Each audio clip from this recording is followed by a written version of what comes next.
Nice tales of blood and fright. Lights dim low on a Friday night. Podcast buzzing like bees in Hello, flight. and welcome to Horror Movies and Shit. I'm your host, Jim, and with me as always is... How you doing today, Mark? Just wonderful. Mark, I'm very excited. We have a bunch of firsts on the podcast tonight. Do you know what they all are? And I am very excited. So, just so that everybody's aware, we did get a screener copy of the movie, and it's the first one we ever got that Mark has watched. We're very flattered. Yeah. You should be. I'm excited personally. But Mark, why don't you introduce our guests? We have Zach, we have Emily, Brad, and Bruno. I think Bruno anyway. And we are waiting for one other participant. Hopefully he will join so Awesome. Can get some answers to my questions. Well, let's start with your other questions. What do you got for us, Mark? Now, well, like I said to you, Jim, so I watched the movie. I went in totally blind, didn't know anything about it. True. I jotted down notes as I watched it. And it's a fun evolution of my reaction to the whole movie. I was very familiar because I'm more involved on TikTok than Mark is. He's a senior citizen and just learned how to post a video. Sorry, speak up, Jim. What's that? Sorry, what? But I was very familiar with Eight Eyes. I didn't know any of the plot though. So I went in blind, not knowing what the movie was about, but I had heard all the hype on TikTok. I'm glad there was hype. Yeah, lots of hype. Well, what I will say, Emily, for the first 10 minutes, I was like, I know you from somewhere. I know you from somewhere. After 10 minutes, like I had to look it up because it was just like the only thing on my mind, like where did I see it from? So, Castle Freak remake. Oh, yes. I was in that.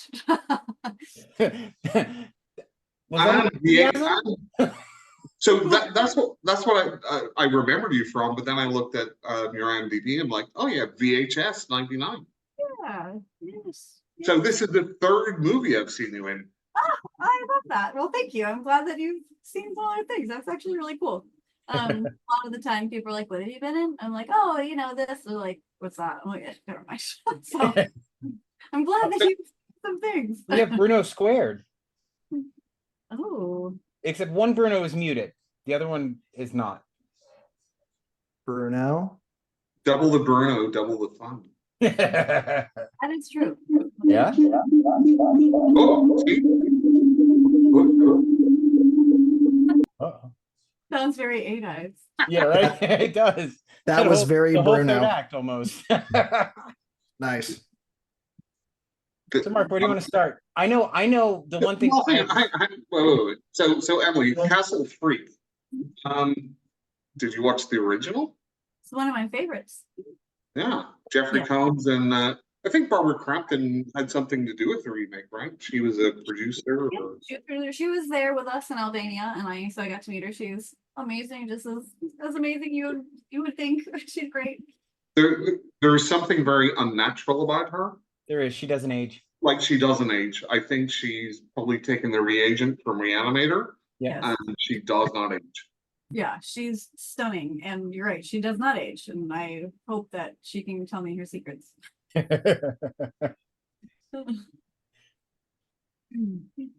Jim? Oh, I'm sorry. I didn't know it was my turn. But Emily, I have to say, I have one huge pet peeve with horror movies, and I did not have an issue with this movie, and that's I hate weak female characters. And you were the exact opposite of that. Like things didn't always work out for you, but at least you tried, and you weren't just screaming and saying fuck a lot. So yes. I was so happy. Well, I don't want to say happy at the end of the movie, but I really loved your character through the whole thing. Thank you. Yeah. Matt and Austin wrote like a really great character, and I agree. I mean, there's like a place for the trophy blonde girl. Hi, Bruno. Hi, Bruno. Well, sorry for the delay. I had some technical difficulties. That's okay. You're here. That's all that matters. Hi, Bruno. Hi, guys. So yeah, so no, it was nice kind of forming that character with Austin and with Brad. And yeah, she like kicked ass, and it was great to play someone that was like strong and was kind of like had the sense about her to be like something is amiss here, Right. Peter. Right. Yeah. I'm not gonna lie, Brad, I kind of got skeevy with your character in the movie. I was a little pissed off I'm at your going, character for most of the movie. I'm going to talk about that. Thanks, man. I did my job then. You good. did. You did it very well. Thanks. You did. I'll take it. Sure. And Saint Peter, I don't know. There was something I liked about him. I mean, he was supposed to be weird, but I didn't hate him. It was the charm offensive. Right? I- Well, thank you. I will talk about that too. Okay. Well, take it away, Mark. Okay, so I'm just going to go through some of my thoughts as I watch the movie. So you'll see them kind of evolve, and I'll ask questions, which later get answered. But just use this as an opportunity to jump in with any anecdotes or knowledge or anything. And don't be afraid to tell him to shut up and move on. Noted. Go ahead, Mark. Jim, can you put yourself on mute for the rest of this? No, I can't. Not today.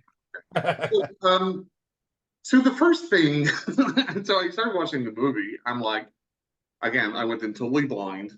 I'm like, am I watching a Western? Because the opening credits are so spaghetti Western with the music and the titles. Yep. Now, I don't know if anybody knows why that was done. And I did see that one of the people that did the music was somebody called Morricone Youth. So I'm like, okay. Yeah, I'm like, this is kind of strange opening. I wish Austin was here. Maybe you guys Right. know. Right. I think they were just going for that 70s exploitation. Well, I mean, and that follows suit with what happens once you get to St. Peter's house, because it has a very Texas Chainsaw Massacre feel. Right. So it I tracks. think It the makes font sense. that was chosen, it was chosen due to its compatibility with the music. Oh, nice. And I believe our dear friend Matt Frank is responsible for the fonts. I think he's the one who made them. So prop. Yeah. Do you know what the I- first thing I noticed about the movie was, Mark? What? Part of it was filmed in Serbia, right? Part Well, of like, it. A I lot can of now it. say I've seen a part of Serbian film. The better was- part of yeah. I like our Serbian film better. I've not seen the other one. Oh, we have Same the here. Vex artist from Serbian film on ours. Yes. Mark likes it. I've not seen it. Well, I think a Serbian film is great. But I can say I've seen it now, Mark. Just not mean the same. Yeah. So again, Serbia used to be Yugoslavia, right? Yes. Actually, when I was a kid, I went to Yugoslavia. Very strange. I don't know if anybody else went there. Lucky you didn't run into me, my friend. Well, you seem a very affable host, so it would have For been the fun. most part. Yeah, factory tours, etc. Okay, so I did see that this movie is the first production from Vinegar Syndrome, a very famous label that does a lot of like cult movie releases, etc. So that must be pretty cool, right?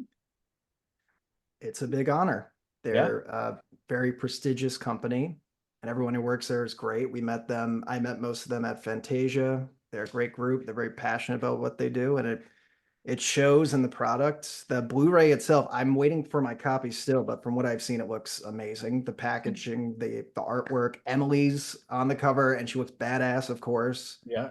If you haven't checked it out, check it out. I think it's still up for pre-order now, if I'm not mistaken. Yep, it is. Yep. Yeah, man, they're great people over there. So how did the three of you individually get involved in the film? Like, did you just get the script and audition for it? Did people reach out to you directly? How did that come about? Bruno, you want to go first? Ladies first. I'm gonna take a What a while. gentleman. Right.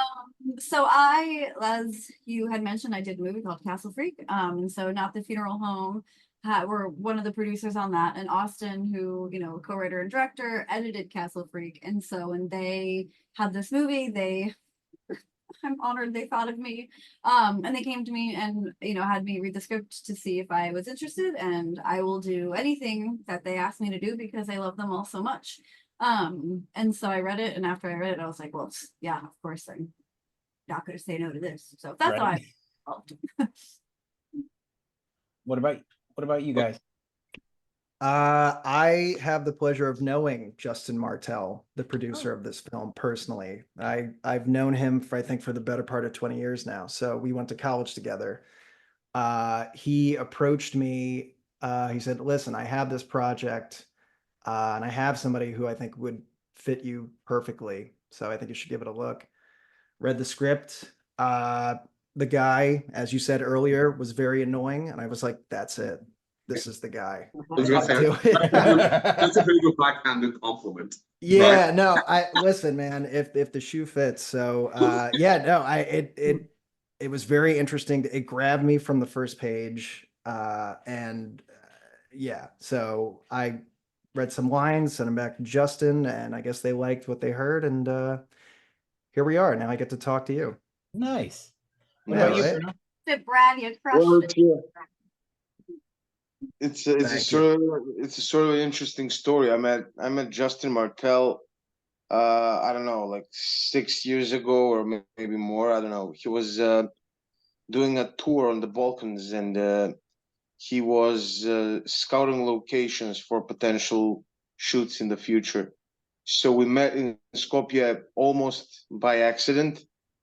He contacted a lot of the the Macedonian Film Society and whatnot, but he didn't get a response. But he contacted this Facebook page called the Macedonian Film Commission, which was only that. It was not an official thing or whatever. It's just a Facebook page. He contacted it. I was luckily one of the admins, so I responded. So we got some beers. We met. Pretty cool guy. Years later, we kept in touch from time to time, and then out of the blue, he's like, "Hey man, what's up?" Like, nothing. It was like by the end of the Corona era thing, so it was very boring altogether. So he was like, "We're doing this movie, and how's your acting?" Because he knows that I'm a film director. The Eight Eyes is my first on-screen performance. Oh wow. So it's like there's this character. Maybe you want to read for it. I'm like, yeah, I want to read for it. So I did a lot of preparation for it, even though I had like zero time to do, and I did the self-tape. They enjoyed it, and then I got the job, and I was like, oh my god, I have to actually do this. What if I mess up, which is very likely to do on when you're doing a movie on 16 millimeter. There's no, it's not like on digital when you can do 150 takes and then choose. You can do it twice, man. Hope you don't mess up. Right. And if you do, it's on you, and everyone's gonna know it. So yeah, that's my journey into this whole thing, and it sort of Eight Eyes definitely started off my acting career. After that, I appeared in a couple of more films. So yeah, it's happy to be You here. didn't mess it up, Bruno. Thank you You for having me. No, not at all. You didn't mess it up, Bruno. didn't mess it up. Well, thank you. Thank you. I was fishing for that compliment in particular. Yeah. Well, we're glad we took the bait. Mark? So yeah, before we go on, I must say that I, give people my own opinions, whether, they're good or bad. I think integrity is important. So whenever I say I like something, I like it genuinely, or if I don't like it, I don't like it genuinely. But what I will say is I thought the acting was superb all Yeah. around. Thank you. Thank And you.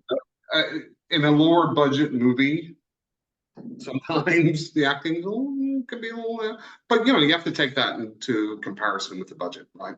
But I thought you were all top notch. Thank All you. Really appreciate that. really, Yeah. really, really believable.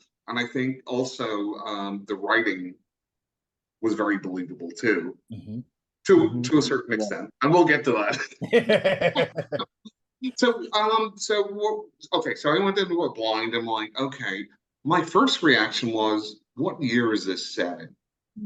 Because obviously it's got like kind of that Eastern European aesthetic, the very functional buildings, not very aesthetically pleasing.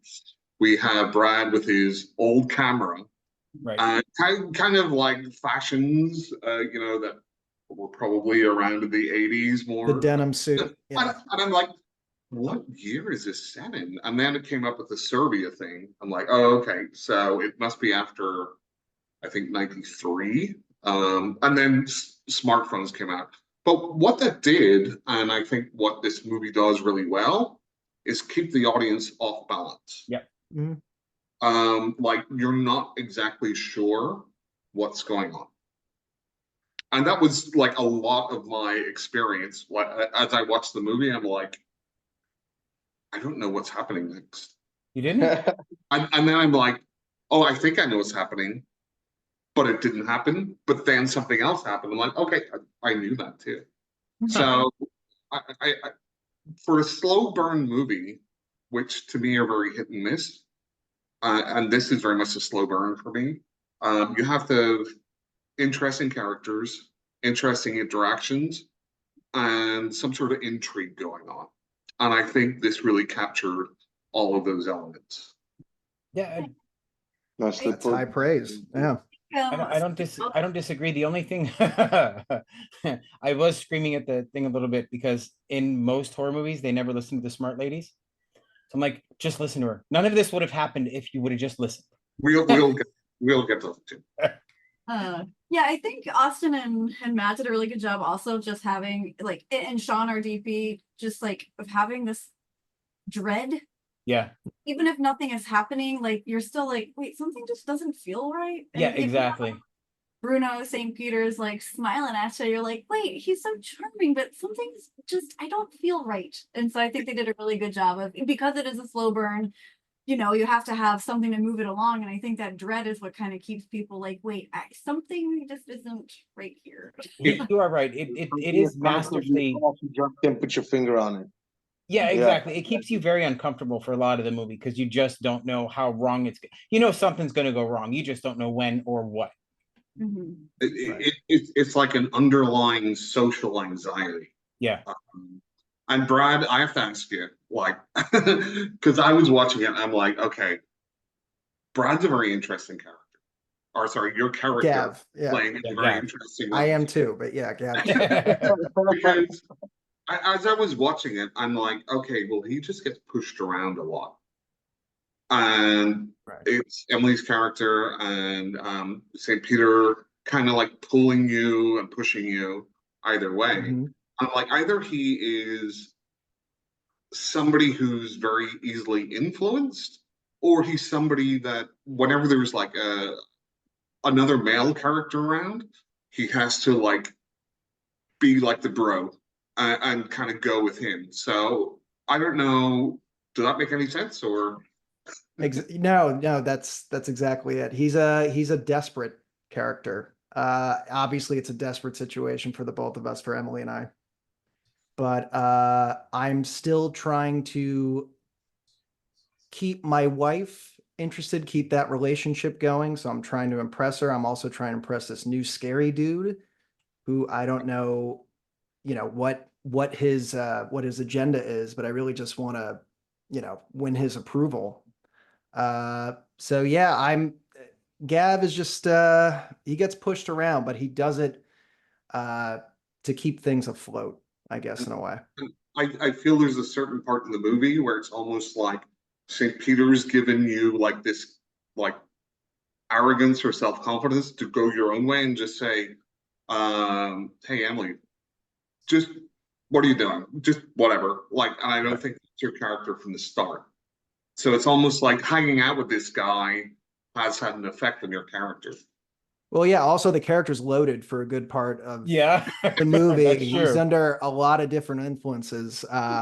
So, and that's all because of our friend St. Pete, right? So Yeah, it's just, I mean, you can kind of see where he's going from the start, but yeah, man, he's got a lot going on underneath it. He's like a duck with the feet going 1,000 miles an hour under the surface. So yeah. So yeah, and my initial feelings about the movies obviously got like very hostile type vibe about it. You know, the Americans in sort of an Eastern European Right. duck out of water type thing. It also gave me, which I don't know if you've seen the movie The Shrine. I have not, no. I hate So that yeah, movie. okay, shut up, Jeff. So if you so The Shrine is another kind of a typical fish out of water American reporter goes to an Eastern European country. But what that movie does is it kind of throws the audience off because the locals aren't, there's no subtitles. So you're like the character, you don't know what they're talking about. And it kind of That's a plays on fantastic point. stereotypes, etc. That's a fantastic point. I don't know. We were on a podcast once earlier. It was the Civil War podcast. I mentioned that if there's an opportunity, if there's an option to watch the movie without subtitles for the first time, maybe that's even better because the audience would be as lost as the main characters. So that's something to Right. And that was going to be one of my questions, whether that was something that was thought about, because there's a certain part when St. Peter meets his friends, and it's very disarming for the audience because they just act like friends and normal. But if you didn't know what they were saying, you could still imply, hey, they're up to something. Yeah. Exactly. That whole scene starts with that grisly image of that goat Yeah, on the Mhm. spit. So kind of sets that vibe, I'm right. hungry now. right? So It's a Bruno, feast. with Saint Peter, like you had to play like almost, I liken it to a Charles Manson type character. Like you convince people to do things that they normally wouldn't do. Does that sort of behavior come easy to you? Because I mean, it seems flawless in the movie.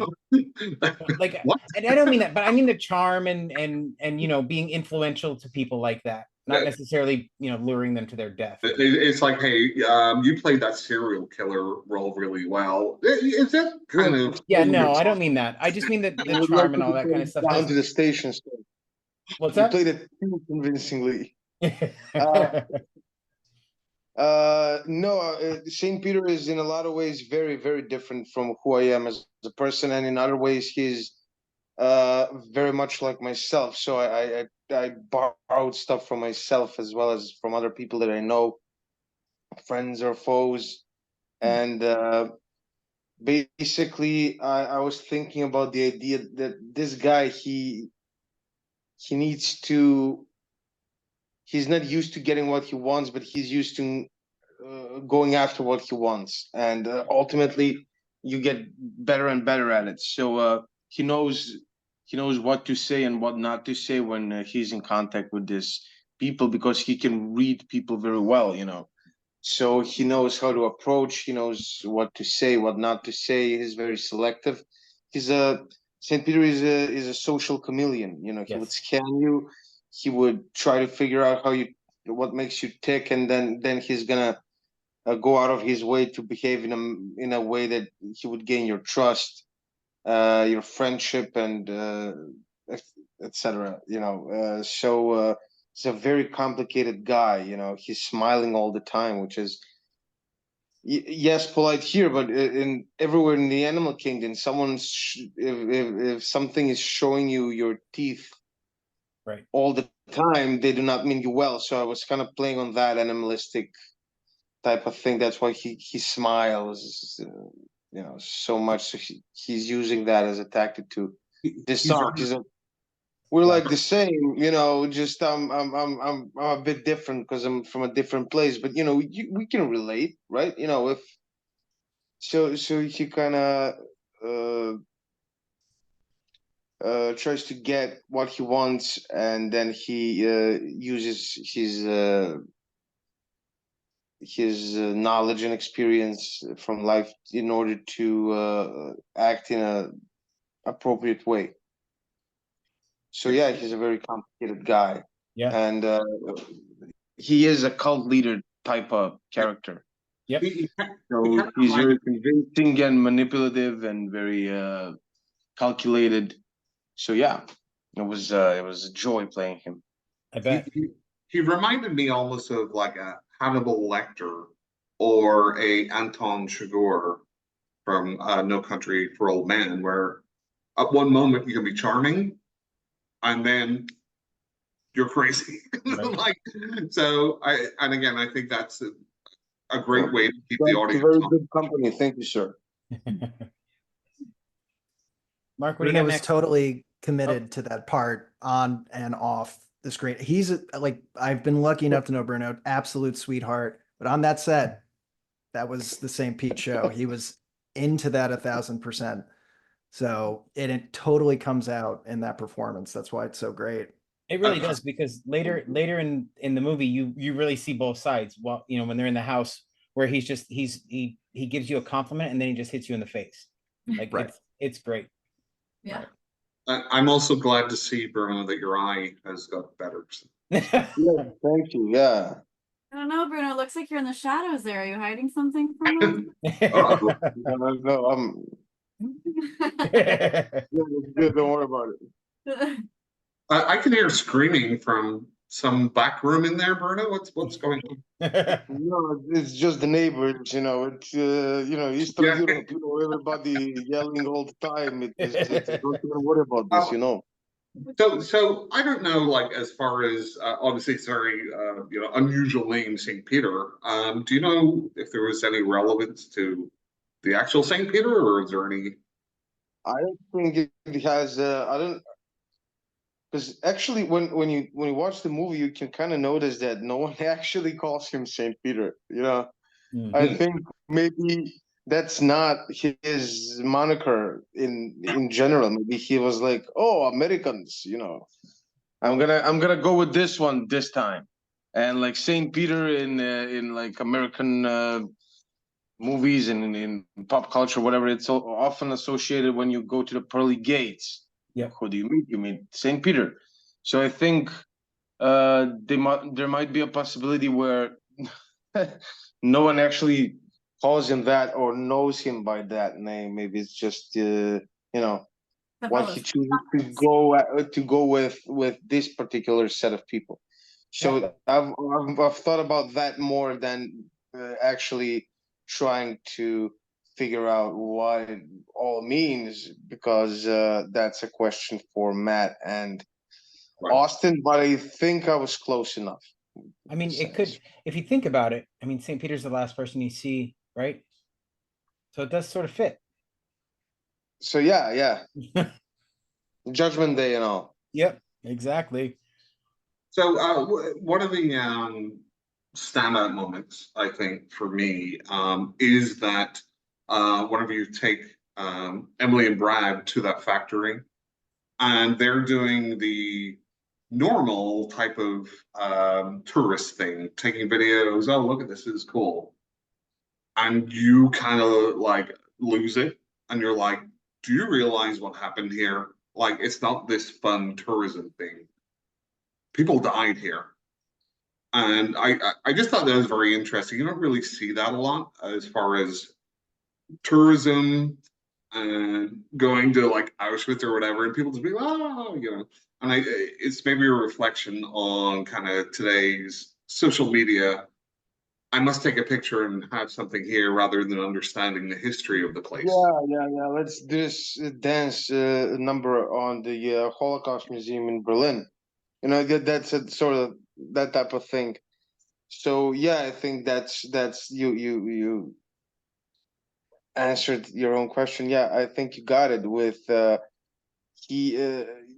he is insulted by their ignorance and their inability to recognize this tragedy. So you're not even aware. You don't even know what happened. You don't know the severity of the of the of the events that took place here. You're just tourists. Just the sheer ignorance is very enraging to him, because it's part of his life. And it's a traumatic experience.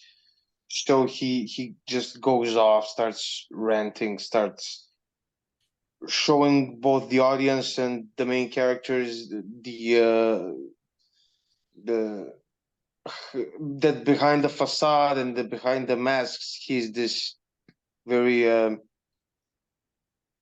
rageful person. Yeah. I don't know what. And sorry, let me just say, at this point, I wrote down, at this point, I would nope out. I would just go, I'm going, after that, I'm going, Right. I tried. Right. Okay? Yes, Right. I was gonna say. you will get But to that. I will say one of the most unnerving parts of the movie for me was realizing that what happens a little bit later in that same building between Gaz and Gav and Kaz was videotaped. Like that Mhm. when I realized that, I'm like, oh God, this is really getting weird. Like Yeah. that was a total invasion, in my opinion. So I wrote down, Emily, one of your lines, and you said, I want to get the fuck out. And I just put 100%, you're the audience right now. Everyone is saying, everyone's yelling at the screen. Yep. Yeah. You are correct. Yeah. Yes. I know, but he's brought us to this place where no cars come at night, you know, like. Right. So I also wrote down, call an Uber. Yeah, good luck. Good Yeah. luck in Eastern Europe. Yeah. In Eastern Europe, Uber gets you. I also thought, Bruno, your character having Brad's character kind of like gut the chicken. It's Yeah. almost like a, this is a suburban American not used to doing that. It's almost like you were training him to kind of look up to you, right? Like you're the man's man. You can do this. So he felt that he had to do it. Oh, see, I felt the exact opposite though with that scene. Like to me, it was like Bruno was trying to figure Bruno's character was trying to figure out how far he could push him. What can he convince him to do? So Why can't it be both? It absolutely can. Yeah. It absolutely Yeah, can. I think the intentions would be multi-layered. So I think in a way it's like a bonding experience, and I'm trying to show him, well, you eat chicken every day, but this is how the sausage is made. This is how it's actually made. So it's both a shared masculine experience of killing an animal and preparing it to be feasted upon, Right. and also a moment to get him out of his comfort zone, for him to make Gav feel special and feel strong, so he can gain his trust even more, which leads to Saint Peter offering him some substances of influence and whatnot. And it's way easier. It's way easier to get him to do it after this, because now he does need to take the edge off after collecting the feathers of a chicken and whatnot. Yeah, and I thought that was like the prime example of kind of like the peer pressure that Gav felt that he had to do. I wrote down, I would never take any pills from this man. What the fuck is he thinking? I mean, when in Serbia, why not? Exactly. It gave a lot of confidence, because Saint Peter actually popped first, and then Gav was probably like, well, okay, it's not poison. He took it. We'll get to the point in the movie where Emily's character does something very smart. Well, let's make sure we don't spoil anything more. I was gonna say, I'm assuming, did everyone see this, the audience too, or No, not the audience. Okay. I don't think so. That's why I don't want to spoil anything. right? Yeah, right. maybe Jim put a spoiler warning up. No, we're not doing any spoilers, Mark. I will just Huh? cut you off. I have the mute button. Okay.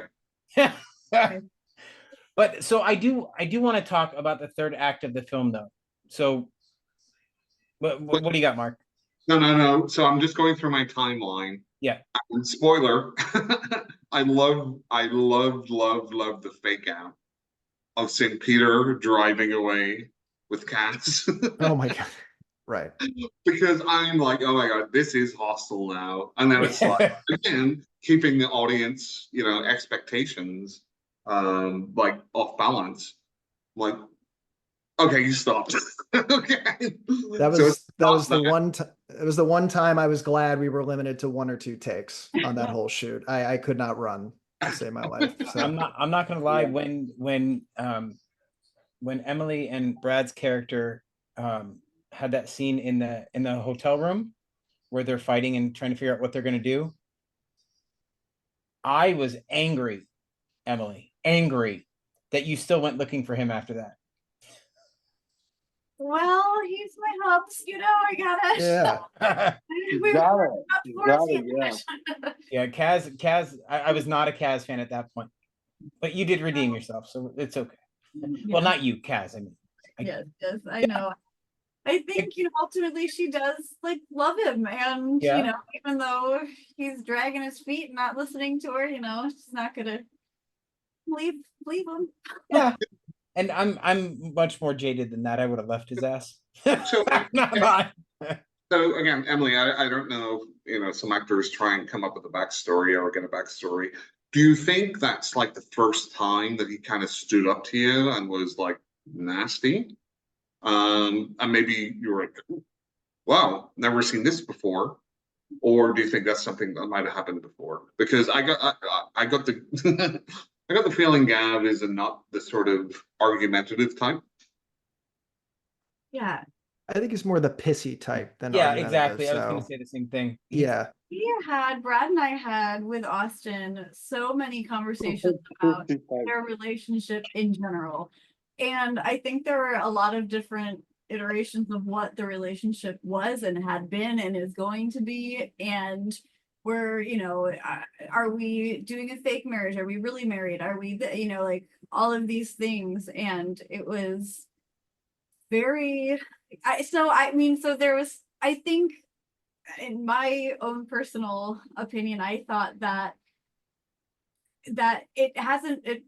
he is kind of a pushover. He loves me very much, but he also is the kind of person to be like, okay, we've been doing it your way for so long that now we're gonna go my way. I have to like be a man. Right.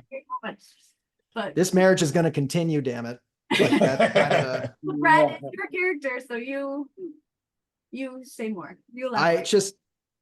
no, he knows it's coming to a close from the jump. At least that's how I felt when I played it. So every dramatic act of desperation, I'm going to take these pills. Yeah, we're going to go on this train. I'm going to delay the inevitable. So I'm going to follow this dude, even though I know it's not going to end well. Just kicking this can down the road, which actually proved to be a great vehicle for a horror film to get to the end. So it's almost like you've been very safe all your life, and this is your opportunity to go a bit crazy, right? right. Even like at the very beginning when we first meet Bruno's character, like when Bruno and I are just talking, shooting the shit, and then he's like, "Hey man, I'm Gav. Who are you?" Like, there's always like a thing about Gav of like, okay, you were it's to be like layers of different, like, I'm nervous. Who are you talking to? I need to fit. I need the, but I don't know. I find your character interesting. Yeah, it's an overly friendly to compensate for like deep insecurities, and that's I'm not saying that hit close to home, but I would say I mean, I'm sorry. Me, that particular, sorry, I don't mean to cut you off. That particular scene that Emily was referencing, it felt to me like Gab just wanted to be included, right? It's almost like FOMO. Yeah. Hey, Brad, I have some pills if you want to take them. Come on, all right, man. All right, I'll bring the chicken. I mean, he's not in Serbia, so. So the next part, and this is why it's kind of like an evolution of the movie. I wrote down this. So the internet cafe scene. I'm like, okay, so is like they're trying to portray every one of these like Serbian people as just like horrible people, stereotypical, blah blah blah. Then, as the movie went on, I realized no, there was a purpose to it. Yeah. I thought initially the purpose was to have say he'd come in to be the hero, and try and win the audience back, but no. No. No. But I will say that was another scene that I was a little annoyed that it took so long for Kaz to realize that something was happening, and they're like 3 feet away from her. Oh, Oh, I had realized, I mean, I think the thought process there was like, this little boy, like, oh, what are you gonna do with your, Right. oh, you're big tough, okay, like, cool, buddy. And then he pulls out the knife. I'm like, oh shit, all right. Yeah, right. Okay, Now it's getting real. Damn it. and this was actually my favorite scene in the movie, where you were just absolutely the audience. You're like, can I pay you to fuck off? Like, yes. Because you're thinking right now he's just hanging around to get some money or do something, and she's just like, done. I'm done with this. Goodbye. Fuck off. Like, I've been waiting like an hour. Yeah, my husband's gone, he's missing, I don't know where I am. I have to pretend to my mom that everything's fine. Right. Fuck off. And I have to say, still at this point, I didn't really know what was going on, right? Because Really? well, no, because we have the two Americans for creepy but yet friendly guy, hostile type things. There was a part with Bruno's brother with the VHS tapes, Yeah. like The Ring. I'm like, where's this going? And that's a great thing. I love movies where I don't know where it's going. Yeah. Mm. I will say there's at this point it was a logical progression in the movie for me, but there was one part, and I'm not going to say what it is while we're live streaming because I don't want to spoil anything, that did surprise me past this point.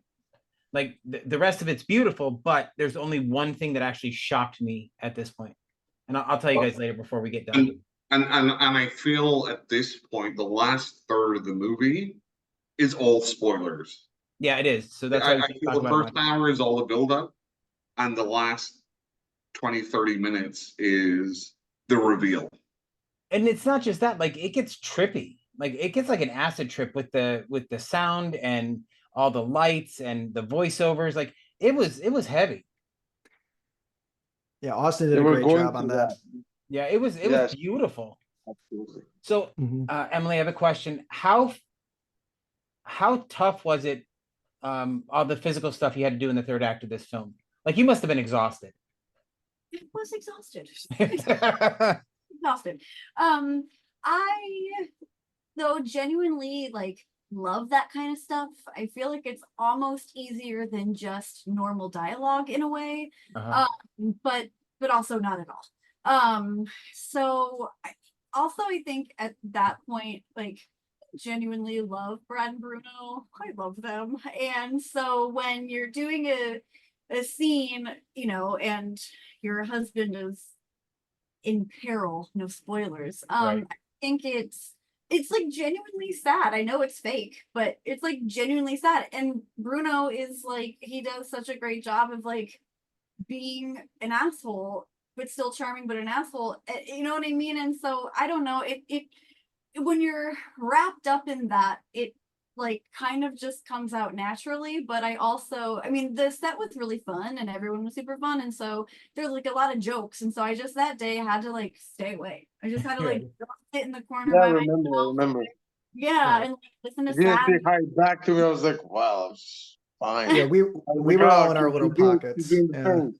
Yeah, just because it is such a, you know, you like love these people, you've been with them for you know, weeks or whatever, that you just like want to have a good time with them. But in a Right. scene like that, I was like, I have to remove myself and put myself in a, as actory as it sounds, like have to put myself in a situation to, you know, feel. But then when you're really rolling and you're seeing like people you genuinely care about in pain, it's sad.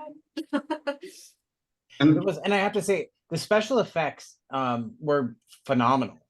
Like all the practical stuff, it was done so well. And you know, props to Austin and whoever actually did the special effects, because they used everything that they had at their disposal so well, like the lighting and all that kind of stuff. So even if, let's say, they didn't use the most expensive products or whatever, it looks fantastic for the medium you guys used. and the end product is beautiful. Well, I'm glad that that's Miroslav Lakobria's work.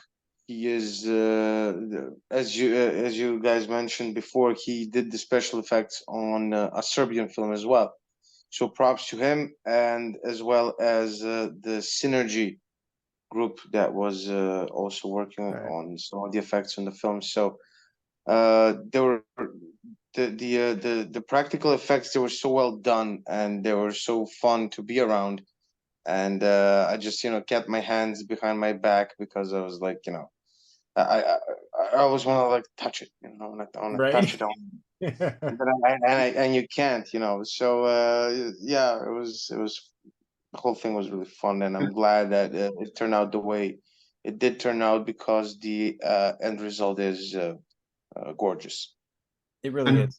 And I think just to talk about kind of the nuts and bolts of it, right? I think the soundtrack was great all the way through. I thought the camera work was really good. One thing which is just kind of a bit of a bugbear for me, for even lower budget movies, is like you have very small frames, like you just have somebody's face and then somebody else's face as they're talking. But I thought the camera work here was interesting. And it kind of flowed with the movie, Yeah. right? So there was no like real static shots of just people talking. The camera work kind of moved around, and I think for a slow burn, that's essential. And that's Yeah. funny. It's funny that you guys keep calling it a slow burn. I didn't feel it was slow at all. Like I was right on track with the pacing. I thought it was a natural progression, and it all worked well. Like, it was nice and smooth. Well, so we'll put it like this, Jim. I mean, really up until the last third, maybe 20, 30 minutes, it's all building, right? Right. It's that's again social anxieties, Yeah. fish out of water stuff. But Yeah, we're that's trying to lure you in as Right. slowly as we can. So You had me on the rope the whole time. I had no complaints. great. So, without spoiling the end of it, because I think it's so worth that journey Yeah. for that end. I feel I have to watch it again to really kind of figure out what's going on at the end. But I really got obviously like Texas Chainsaw Massacre vibes. Yep. I got very like 80s Italian horror movie vibes, along with the music. And it almost felt I'm trying to think of a movie where it ended like that. I'm not going to say it because I don't want to spoil anything. Yeah, no, don't do that. But it really went from, like I said, like a hostile movie, almost a kind of mockumentary or documentary for Right. the first part of it, and then the end of it is just like we're going to go there. Oh, Yep. Baskin, that's like another movie. Like it. I don't know if you've seen Baskin. I'm not. So, what was the most fun part of filming for you three? What part of the filming did you just have the most fun with? Okay, I'm gonna take this one. Yes. Yeah. I think for me, my favorite day of the shoot was the day when Saint Peter and Cass are talking at the kafan when they're having a drink. Oh yeah. So that was a pretty I think my favorite scene to shoot, because the dialogue is so well written, and I think that was my favorite thing to shoot. Even though I got punched in the face a bunch of times that day, it's still I think my favorite day on set. Yeah. So the dialogue was just so well written, and we didn't rehearse it beforehand because Austin would keep the rehearsals separate. He would do separate rehearsals with me and separate with both of them. So we never really knew how the other person is gonna react, Oh, nice. because we've never had rehearsals together. So a lot of the reactions are very much genuine. Yep. In the movie. So yeah, I think that day was particularly fun because I had this vision of the scene, Emily had a different vision of the scene, and we just collided and made it work while the cameras were rolling without. So that's why I think it came out very natural and very genuine.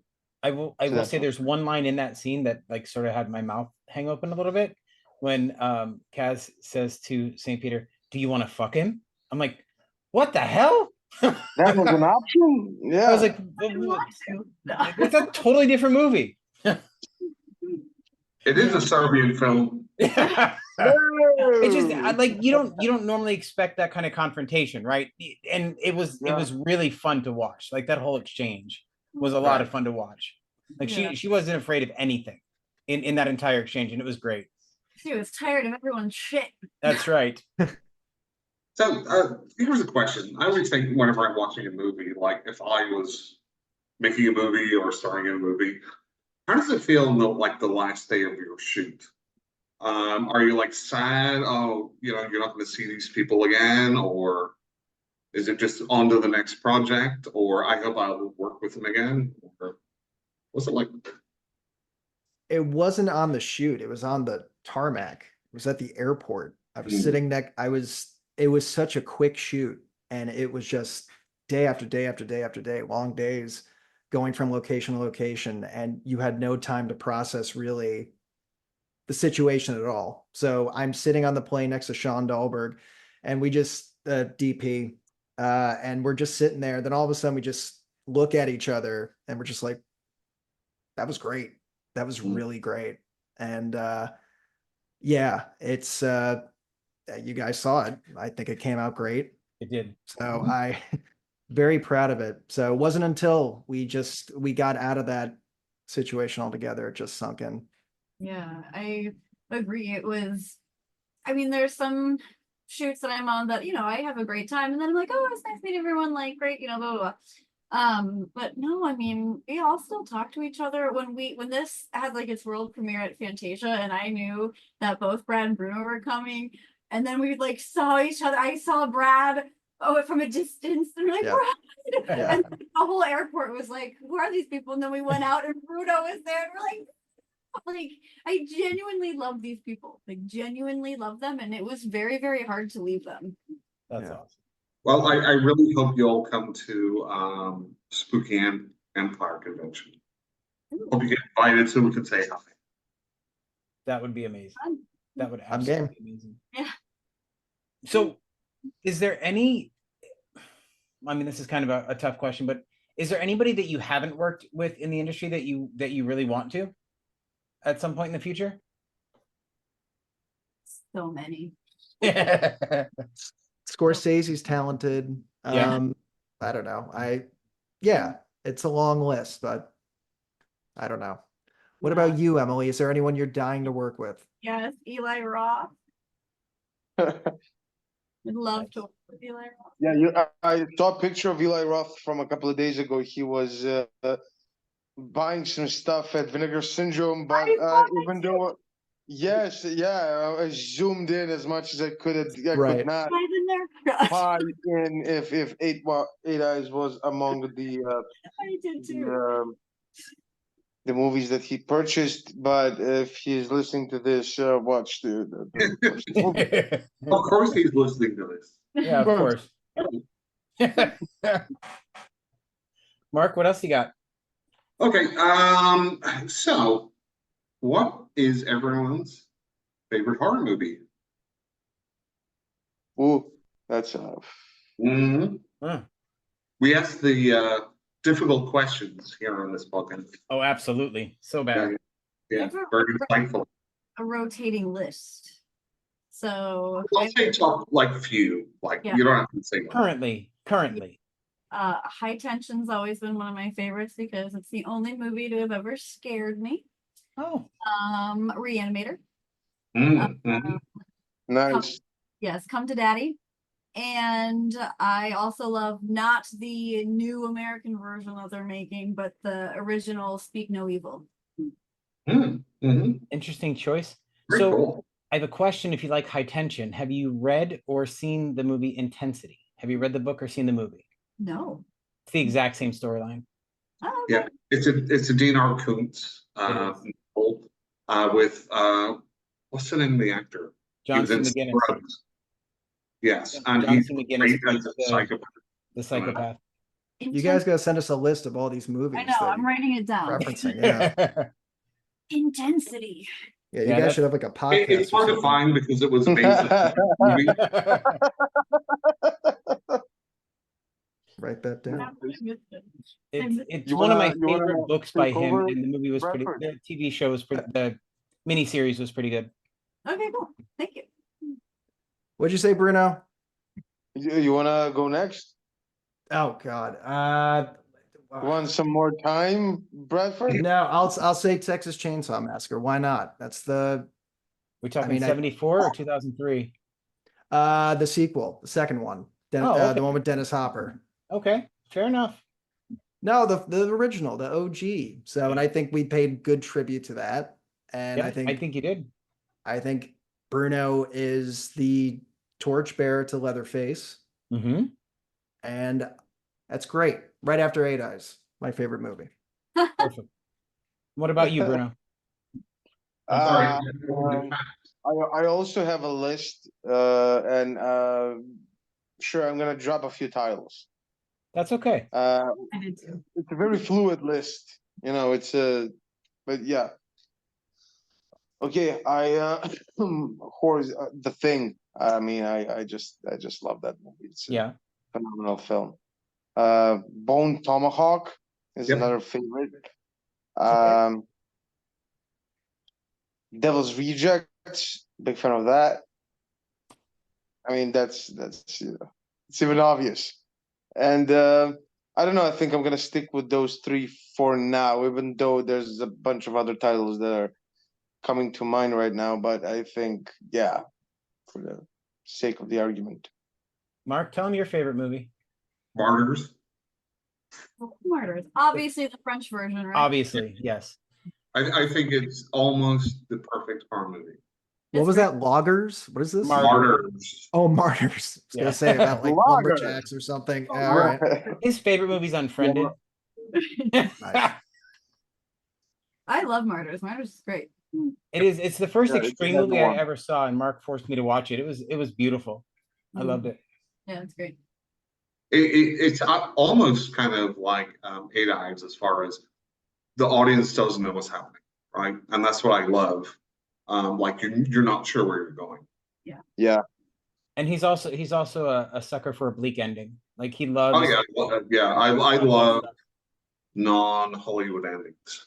To give me the Well, dark. yeah. I mean, Yeah. the oldest human emotion is fear, and the fear of the unknown and the whole thing. But so yeah, that's the thing with bleak endings. There's no catharsis. There's no resolution. It's just more unknown, which is even more scarier. So I think that's Yeah, why- I mean the thing is, like a bleak ending is more realistic, especially in a horror movie, than a non-bleak ending, right? Yeah. Because life sucks and people get killed and it's horrible. And that tends to be where it is. But you know, America and kind of the mainstream like a happy ending. But I like, you know, the ending of The Mist. That's a good ending. Love it. Right. That's devastating, that ending. Yes. It was an absolute gut punch, and I loved it. Yep. Isn't that different than the book? Aren't It they two is, different yeah. endings? Yeah. Correct. But that's Stephen King movies have a tendency to do that. Like with The Shining, they didn't use the ending from the book, but they did use the ending from the They use a original bunch book. of things from the book. They use the original ending from the book in the sequel, and not the ending from the sequel book, the sequel, which annoyed the shit out of me. It ruined the whole movie. Huh. It Well, was- yeah, they did the same thing with also Stephen King's Mist, yeah. where they changed the ending, and it really worked well. It did. It did in that movie. I was so angry when I saw the ending of Doctor Sleep. So mad. Huh. But you know, gut punch endings. We're talking about a Serbian film that has got one of the best gut punch endings of any movie. Now you might like a lot of the content, but that is just devastating at the end. I wouldn't know. I haven't seen it. Ooh. Or even like Full Cheese and It's a Beyond, disturbing things like film. that. Just very bleak, very just down.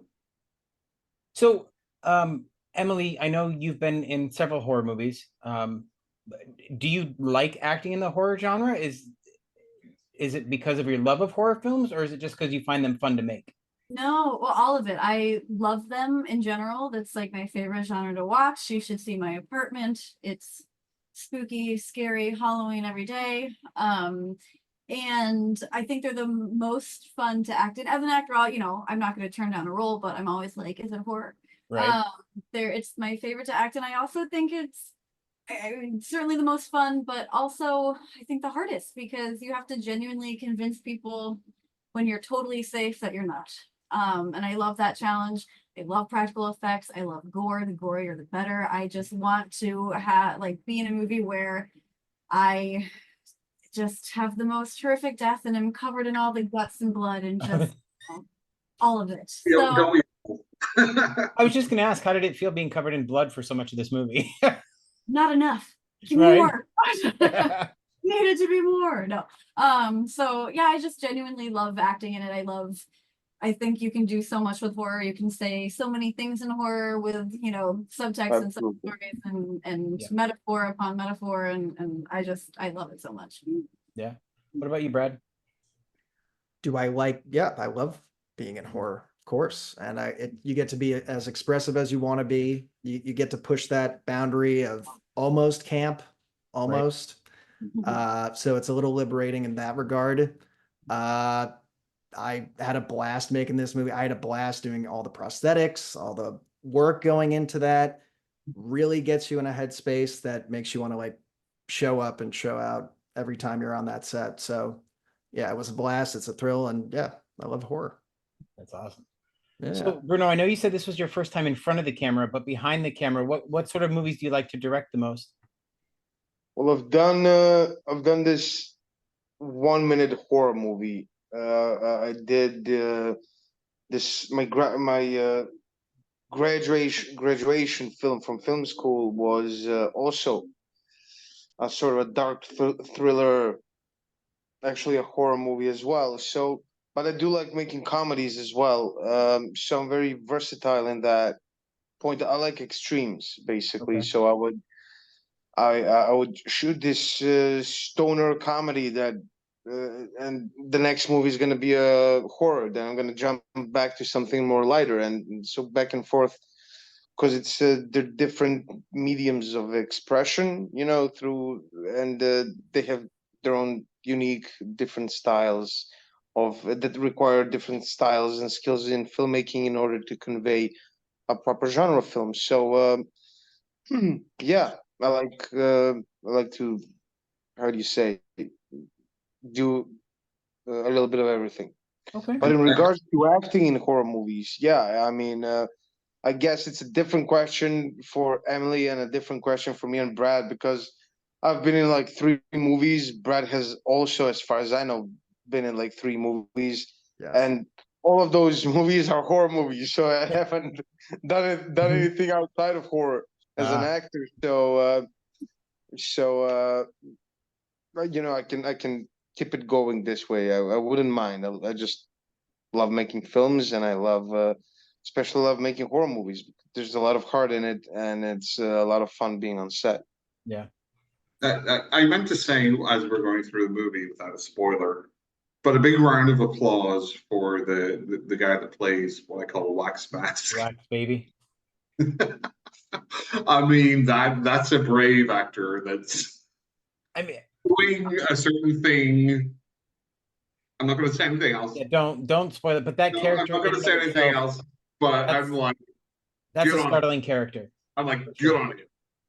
Did you guys know that was going to happen, or was that a shock? We were told, No, but we it didn't know wasn't to a what shock. extent. Ah, So Yeah. there was nothing I mean, small it about was- that part. We'll say that. Yeah. Nice. Yeah, the guy who plays Wax Baby, he's actually a really cool guy, and it's very normal, very cool guy. It's So sweet. So sweet. it was a lucky. We're very fortunate to run into him, and then after a while he got attached in the project. It was almost accidental, I think, and great job, guy. I mean, he did a great job at it. It was very professional in that regards. And He and more so, absolutely did. you know, it must be kind of awkward to do that. Well, I would think it is, but he also like behind the mask, you kind of like I said, very like leather face. You could kind of feel that he wasn't like evil, like he was just kind of doing his thing. I don't know. Yeah, it shocked me, and I'm like, oh, that's cool. Yeah, I think even though Wax Baby is St. Peter's older brother, the roles are very much, the other way around. So in that regard, he had the space and the opportunity to explore things, and he was encouraged by his psycho brother. So I think he's inherently not evil, but very much lost and Right. Again, kind of wrong like in his doings, but with no one to tell him otherwise. right, kind of like the Leatherface character, right? Because he was kind Yeah. of just bullied around to do certain things. Right. Yeah. Nobody told him right from wrong, so he just did whatever he did because that was normal. What's your excuse, Yeah, Jim? and St. Peter's twisted interpretation of the sort of a spiritual, philosophical, religious thing he has going on. So Yep. he has a very different view on the world, life and death, of etc. So I think a lot of the things, or all of the things, are very much justified through that belief system. Mhm. So yeah, anything goes in that house, I guess. Right. Whoa. I Sorry, did big lightning strike. It's scary. We're talking about horror. Dude, him monologuing and that happening was just scary. So Yeah. there we go. Sorry. Hey, Brad. Hey, Emily- Brad. Brad, there's someone behind you, by the way. Listen, man. Not that I'm spooked out. I have a Sorry. question for you, Emily. There's a scene in the movie, right? And this is not a spoiler, where you get attacked, right? Mhm. But it almost seemed intentional, but you never see the person's face. I don't know if you know about the scene I'm talking about, but there's a scene where you get attacked and like Here? it feels like yeah, that one. But you never see the face, like it's intentionally always turned from the camera. So I didn't know if that was intentional, but I thought it was genius. Oh, I mean, do you know who it was? It was I don't want to spoil it by saying who it was. Yeah. I don't It know. was If, Kaz's number 2. yeah, I don't know if that was intentional or not, but it certainly helps with the eeriness and like Yeah. gosh, just look behind you, please. Yeah. Yes. Mark, did you feel the same way? Yes. Oh, we have one person that's watching the live stream said she's high, she'll forget, so we can spoil anything we want for her, but it's not just you, Veronica. Oh, that's funny. What else you got, Mark? That's about it. I just want to, unless Jim, you have some. Well, I have a few other questions. I mean, not related to the movie, but what can we see you guys in next? Emily, I think you. Okay. You can watch my 1 minute long performance in Subspecies 5 Blood Rise on streaming on Amazon, and I will also be appearing in the Addams Family's new film, which premiered at Fantasia Film Festival like a week ago, and is coming to Shudder on the 23rd. Oh, nice. What's the August. name of the film? The name of the film is Hellhole. Okay, and time out. Your performance, even from the trailer, I texted Bruno, I was like, Bruno, listen, you made me laugh so hard, and you're like in the trailer, so good. You both are so good. I love you both. Thank you. Thank you. mutual. Well, Emily, what are you doing right now? I'm doing a few things. I leave shortly in September to do a TV show that I booked, what I'm very excited about. And then halfway through that TV show, I'm actually not even halfway, like 3 weeks into the TV show, I'm leaving and doing a horror movie in New York. And then after that, I'm flying back to finish the TV show. Oh wow. What's a horror movie? Know if I can say. Well, we don't want her to break. We don't want her to get in trouble, so we're not going to. Emily's Sweet is in the horror movie, so it's going to be good. Yeah, Emily, exactly. Veronica's gonna forget about it General. anyway. That's right. Veronica's gonna forget about it anyway. So That's yeah. right. Veronica won't remember. Yes, but but it's like with very cool people. You know these people. You know what they've done. I'm excited to work along. Wow. with actors, so Can't yeah. wait. So this is the first that Emily's working with Eli Roth and his next movie. He heard me through the podcast. he picked up the Blu-ray at Vinegar Syndrome. I wish. And what about you, Brett? I am currently on Shudder in The Puppet Man, Oh, which came out. I don't. Have you seen The Puppet Man? no. As I was scrolling past, I saw it, and I'm like, okay, I'll have to Check it watch out. Check it Yeah. out. I'm in that for a moment. That and also. Very good. Thank you very much. Thank you. And also Cannibal Mukbang too, which I think is still on the festival circuit last I checked. But great film. Check that out. Amy What's Kuge that directing. about? What's that about? Yeah.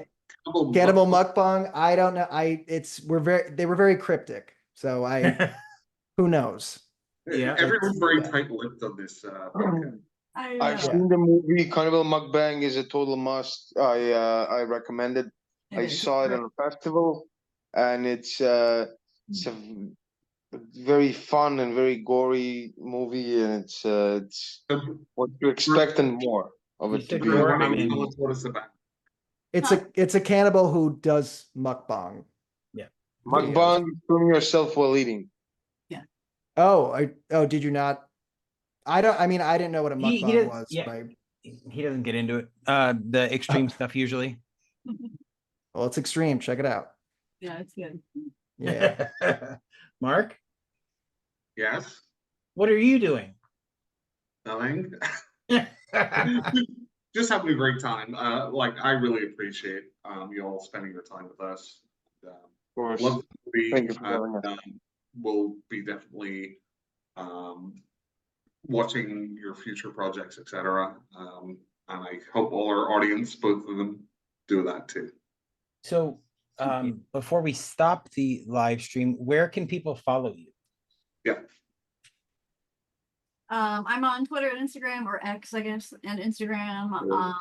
At It's Emily Sweet. ITS is my name. People are like, "Oh, Emily Sweet." I'm like, no, it's Emily Sweet. Okay.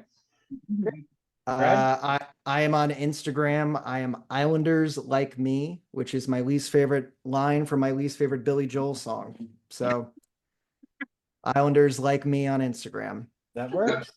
Yeah. And what about you, Bruno? You have any socials you want to pop? Yeah, sure. My Instagram is brew_no24, like Bruno24 with an underscore in the middle. My full name is Bruno Veljanovski, so I have recently acquired the IMDb page, so you can go check that out. And if you need some videos edited, you can just add me on LinkedIn and drop me. Love it, Bruno. That's awesome. Well, I do want to say thank you guys for hanging out with us. This has been a blast. You guys are great. It I'm has. Thank so you. excited for having you guys on tonight. Yeah, thanks for having us. Eight Eyes is, I think, streaming on Shudder, if I'm not mistaken, in September. In September, yes. Check it out In on Shudder September. in September. You can do that streaming and also pre-order that Blu-ray. It's a must-watch. It absolutely is. Absolutely. I'll be doing my TikTok review of it this week. Before the weekend it'll be out. So Tag us. I will, don't you worry. Awesome. Okay, let me stop the live stream. So I have questions about the end of this film. Go on.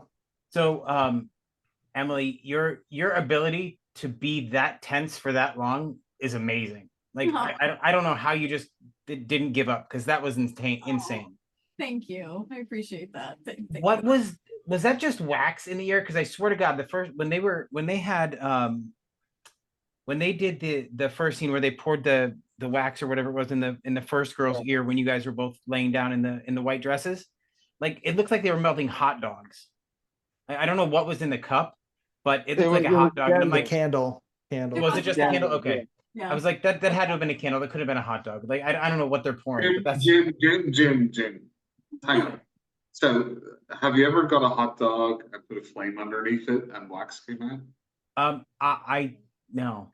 No. So why would you think that? It's the magic of film. It is the magic of film, because you never know. I have, however, seen candle-shaped hot dogs, so you just never know. You don't know. So the other girl in that scene that got killed, whenever they poured wax in her ear, she's like, I don't know what you want me to do or something. And I'm like, neither do I. No, She was great too. She killed it. Oh, Absolutely. I felt Yeah. just so bad for her watching her. I was like, oh God, convincing.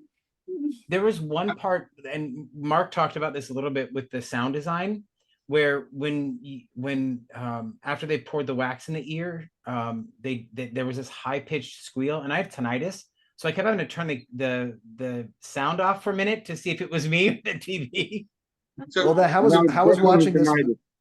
I was gonna say, how was watching this movie, because that high pitch is It was throughout the- disturbing as all hell. I kept having to mute the sound, so I couldn't tell if it was the TV or just my normal ringing. so another note that I made was Emily's like cast survives because she's got tinnitus.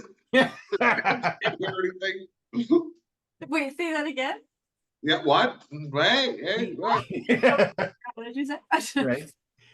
But and the ending was like a chef's kiss, because I felt a little bad that Bruno just sort of gave up, or that St. Peter just sort of gave up after he found out what happened to Mama. But then seeing Emily when she goes back to New York, I was like, oh, now it makes sense. It just kind of passed on. I get it. I get it. That's the thing, yeah, because for the duration of the film, you, as an audience member, you would expect that, it's just a matter of time before he reveals himself to be the slasher, the big bad, and whatnot. But Saint Peter is a different type of a villain. He's not that much into the whole. I mean, Emily kills way more people than I do in the movie. Yes. So when you think about it, Yes, he's not. Yeah. It wasn't about killing her. It was about her destroying the only place he belongs in. Yeah. And knowing that she will take everyone with her, he just offs himself so he can be with all of them, so they can be a happy family, even though if it means on a different plane in different circumstances and whatnot. Yep. So he has a weird take on life, but yeah, that's why it would have been easy for him to punch through the window and hurt her. But I think it's because the movie ends that way. You see how everything is transferred to her. Now she's the beacon, basically, or whatever. When she was running her finger over the coffee cup on the train, I was like, oh, and then they showed her eye. I was like, oh Jesus, Jesus. We have a sequel coming up. I was gonna ask, have you guys heard anything about one yet? 16. Are you allowed to talk about it? Bruno is like, he's pushing for it hard. Good. I am pushing for it hard. Yeah, we have sort of like a idea, like an outline for a possible prequel sequel, but a boy can dream. I hope I don't get too old to play a 20-year-old St. Peter. That would be not convincing. Yeah, I don't think I'll be there for that sequel. So that's the part I actually wanted to talk about too. yeah, The one part that shocked me the most in this movie was the fact that that Gav survived the snuff film. Like after I saw St. Peter eat his eye, I'm like, okay, so he's dead. No, it somehow gets worse. Yeah, I know, and that's why I was like, when she walked through the house and she saw him, I'm like, oh my God. I was good. Yeah. Yeah, no, it's no, it was fun getting to wear that eye prosthesis too. I have Yeah. Yeah. my I actually have my head here on my bookshelf. Do you? Yeah, I smuggled that back from Serbia. So That's awesome. yeah, it's a nice little trophy. So yeah, that was a Did what's did you that? did you get stopped at customs? Did they? No, that's the best part is they customs loved the head. They hated Sean Dahlberg's film. They hated his film canisters Oh, and really? they exposed like hours of like, you know, of whatever he had on the yeah, Oh, not the no. film, thank God. Oh, okay. But yeah, no, they were taking photos with the head. They're like, this is hilarious. And I was like, okay, man, whatever floats your boat. Let me through. Meanwhile, Yeah. yeah. Right. Sean's like losing hair, like, God damn, they're going through all my film. Right. That's So if I go to smuggle drugs, I'll just have a separate head Just there. a giant head. The customs. Yeah, for the cops to take photos of, you know, Right. smuggling Yeah. 88. Jesus. Yeah. That's great. So honestly, did they give you guys the full script or did they hide parts of the movie from you? Hey, what's I think everything was transparent. Was it? Yeah. Was there much improvisation or was it mostly on script? The ending was different. They changed the ending, so the ending we had Mhm. originally was different than the one that you saw. That's Which- like really Yeah, the that's only true. Which do you prefer? this ending. Okay. Yeah, me Yeah. too. Yeah. Right. Yeah. What it 100%. That's awesome. The script suffered a bunch of changes from when it was the final draft of the script and first day of production. In that little time period, a lot of things changed. We were originally supposed to shoot external scenes in Odessa, Ch- Kiev, and Chernobyl in Ukraine, Chernobyl. and then shoot everything that was interior in Belgrade and like fake it that you know the interiors are Ukraine as well. So once that changed, location wise, some of the stories changed as well. You know, and I kind of helped out with that. We kind of had to adapt it to the Balkans. Instead of being ex-Soviet Union, it's going to be ex-Yugoslavia. Instead of nuclear waste and whatnot, it's going to be uranium radiation from the 1999 NATO bombarding of Belgrade and other parts of Serbia and the Balkans in general. So a lot of the stuff kind of changed in sort of like in the prehistory Okay.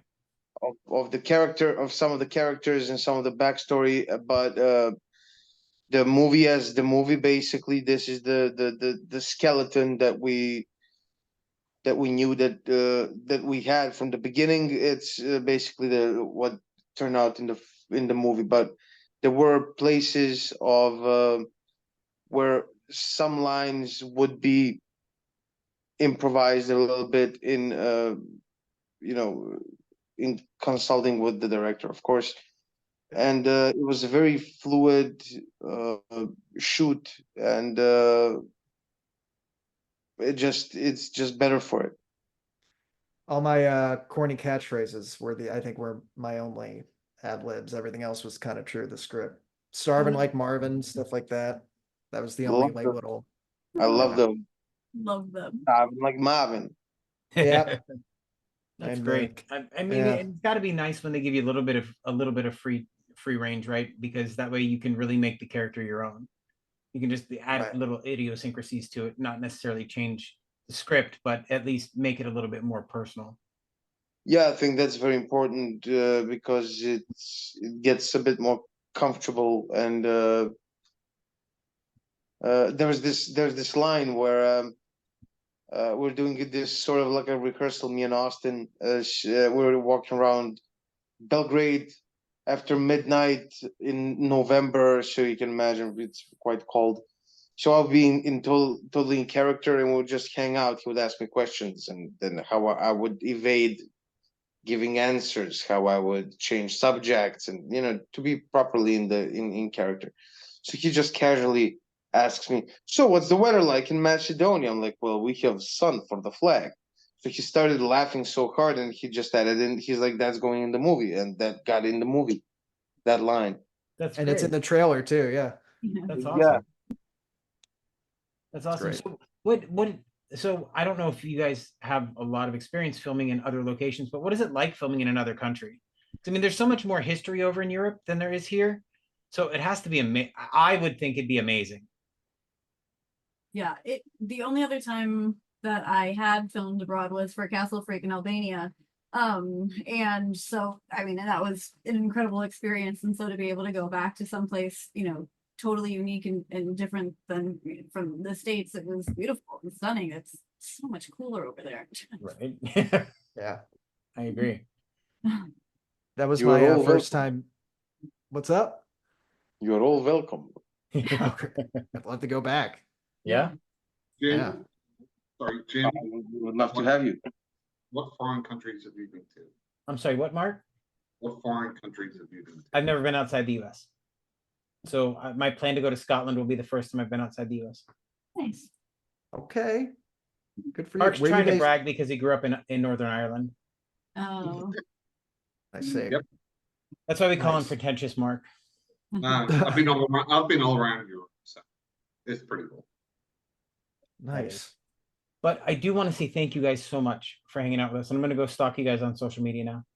Solid. Oh, we will. We will. Let me go clean it up a little bit then.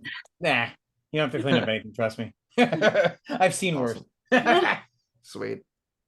All right. No, this was great. Thank you guys. Absolutely. You guys are welcome back anytime. This has been awesome. So Yeah, thank you so absolutely. much. Thank you. It's actually 4 a.m. where I'm at right now. Oh my. So Yes. I'm having fun, I'd be just getting up for work. That's awful. I'm an I feel so actor, I bad don't keeping you work. up so late. I work in movies, man. We don't work. That's true. That's very true. Well, thank you folks All right, so much. This has been a blast, and I can't wait to see more of your work. I'm thank so you. excited. Thank you. Thank you guys. Have a great night. Everyone. I love you, Em. I love you, Bruno.